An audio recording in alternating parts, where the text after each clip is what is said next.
সময় থাকতে নিজেকে পরিবর্তন করুন।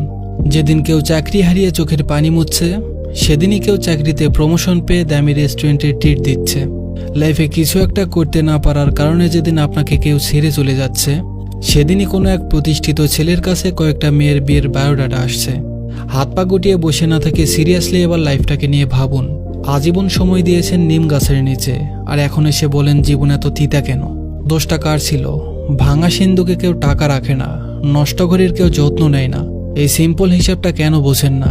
আপনি যখন রাত জেগে দুনিয়ার হতাশা লিখে ফেসবুকে স্ট্যাটাস দিয়ে কমেন্টে সিম্প্যাথি আদায় করছেন, তখন হয়তো অপর প্রান্তে কেউ রাত জেগে আউটসোর্সিং করছে। আপনি কমেন্টে প্রচুর সিম্প্যাথি পাবেন, আর সে পাবে অ্যাকাউন্টে টাকা। আপনি যখন স্টুডেন্ট লাইফে বাবার টাকায় বন্ধুদের সাথে মাস্তি করে দামি রেস্টুরেন্টে খেয়ে ফেসবুকে স্ট্যাটাস দিচ্ছেন, তখন আপনারই কোনো এক বন্ধু ক্লাসে অ্যাসাইনমেন্ট আর নোট নিয়ে ব্যস্ত ছিল। কয়েক বছর পর যখন সে বড় কোম্পানির সিনিয়র অফিসার হয়ে দামি রেস্টুরেন্টে অফিসিয়ালি মিটিং করবে, তখন হয়তো আপনি দুর্বল সিজিপিএর সার্টিফিকেট নিয়ে টঙের দোকানে চা খেতে খেতে চাকরির বিজ্ঞপ্তি খুঁজবেন।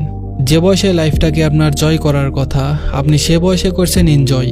আপনার বন্ধু যখন বিসিএস ক্যাডার কিংবা ব্যাংক অফিসার হয়ে বিয়ের জন্য পাত্রী খুঁজছে, আপনি তখন টিকে থাকার জন্য সামান্য একটা চাকরি খুঁজছেন। কারণ আপনি যখন ক্লাস ফাঁকি দিয়ে ডেটিং করতেন, আপনার এই বন্ধুটি তখন ক্লাসে বসে নোট করত, আর আপনি তখন দিন শেষে হতাশ হয়ে বলবেন শালার ভাগ্যটাই খারাপ। No brother, you are totally wrong. আপনার ভাগ্য আজ আপনাকে এখানে আনেনি, আপনি নিজেই আপনার ভাগ্যকে এত নিচে নিয়ে এসেছেন। বাড়ির পাশে ময়লা ফেলে তা থেকে কিভাবে ফুলের সুবাস আশা করেন? কাজ যা করছেন রেজাল্টও তাই পাবেন।